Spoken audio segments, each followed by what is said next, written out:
মই SLPRBৰ চেয়াৰমেন হিচাপে আমাৰ বিশেষকৈ প্ৰাৰ্থীসকলৰ জ্ঞাতাৰ্থে জনাব বিচাৰোঁ যে অহা কাইলৈ 20 তাৰিখে আমাৰ কেইবাটাও পদৰ পৰীক্ষাৰ ৰিটেন পৰীক্ষা হ'ব। এটা কম্বাইন ৰিটেন পৰীক্ষা।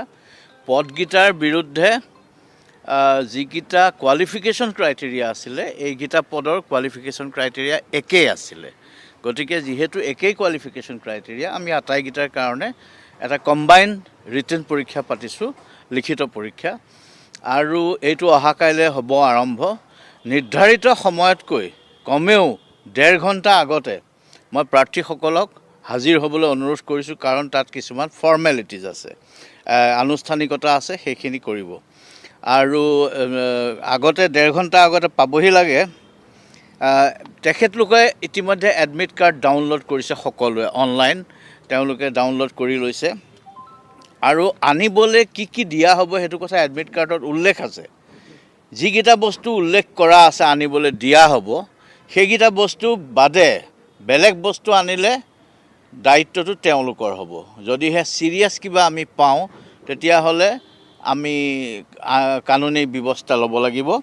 বল পইণ্ট পেন ব্লেক আখৰৰ, ব্লেক ৰঙৰ বা পেঞ্চিল, দেন আইডেণ্টিটি প্ৰুফ, পৰিচয় পত্ৰৰ কাৰণে আধাৰে হওক বা অন্যান্য ভোটাৰ কাৰ্ড ইত্যাদি কিবা থাকিব লাগিব, ড্ৰাইভিং লাইচেঞ্চ হ'লেও হ'ব। এডমিট কাৰ্ডখন ৰাখিবই লাগিব।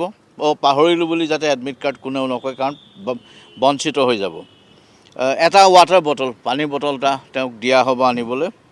আৰু এই সমুদায় বস্তু এডমিট কাৰ্ডত যেনেকৈ লিখা আছে তেনেকৈ যাতে তেওঁলোকে আনে। আমাৰ ছিকিউৰিটি ব্যৱস্থাটোৰ কাৰণে আমাৰ 3 লেয়াৰ ছিকিউৰিটি আছে ব্যৱস্থাত।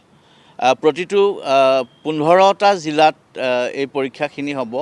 প্ৰতিখন জিলাত প্ৰায় গড় হিচাপত 7-8টাকৈ চেণ্টাৰ আছে। গতিকে এইকেইটা চেণ্টাৰত পৰীক্ষা হ'ব। আৰু 3 লেয়াৰ ছিকিউৰিটি থাকিব। এটা আউটাৰ কৰ্ডন, বাহিৰত এজন অফিচাৰৰ অধীনত থাকিব। আৰু তাৰপিছত এণ্ট্ৰি গেট, তাত কিন্তু ফ্ৰিস্কিং হ'ব। ফ্ৰিস্কিংটো খুব টাইট ফ্ৰিস্কিং হ'ব। আৰু আমাৰ মানুহক আনকি এই বিষয়ত ট্ৰেইনিঙো দিয়া হৈছে, যাতে কেতিয়াও যিটো বস্তু ইলেক্ট্ৰনিক বস্তু, যিকোনো ধৰণৰ বস্তু অপৰাধ বুলি গণ্য কৰা হ'ব, সেইটো যাতে নানে। CCTV আছে আমাৰ, অন্যায় কাম কেতিয়াও হ'বলৈ দিয়া নহ'ব। আৰু তাৰোপৰি আমাৰ এটা মুভিং কেমেৰা প্ৰতিটো চেণ্টাৰতে থাকিব। সেইটো গৈ পেলাই জেগাই জেগাই লৈ ফুৰিব। কোনোবা দালালি কৰা ধান্দা কৰিলে সেইবোৰ বস্তু আমি ৰাখি থ'ম। প্ৰত্যেকটো এক্সামিনেশ্যন হলত আমি জেমাৰ লগাইছোঁ। অৰ্থাৎ মোবাইল কেনেবাকৈ যদি ইমান চেক কৰাৰ পিছতো কোনোবাই যদি এটা মোবাইল নিলেও সেইটো কাম নহ'ব, কাৰণ মোবাইলটোৱে কাম নকৰা হ'ব। তাৰমানে জেমাৰ লগাই দিয়া হৈছে। আনকি ইনভিজিলেটৰ বা পৰীক্ষা পাতিবলগীয়া যিখিনি ষ্টাফ আছে তেওঁলোকৰ মোবাইলখিনিও জমা লৈ এক্সামিনেশ্যন হেডৰ যিজন চেণ্টাৰ হেড তেখেতৰ হাতত জমা দি ৰখা হ'ব। মোবাইলখিনি যিখিনি ষ্টাফৰ তেওঁলোকৰো তেনেকৈ ৰখা হ'ব। গতিকে মই সমূহ পৰীক্ষাৰ্থীলৈ মোৰ অফুৰন্ত শুভেচ্ছা জ্ঞাপন কৰিছোঁ। সকলো নিয়ম মানি যাতে তেখেতলোকে পৰীক্ষাটো দিয়ে।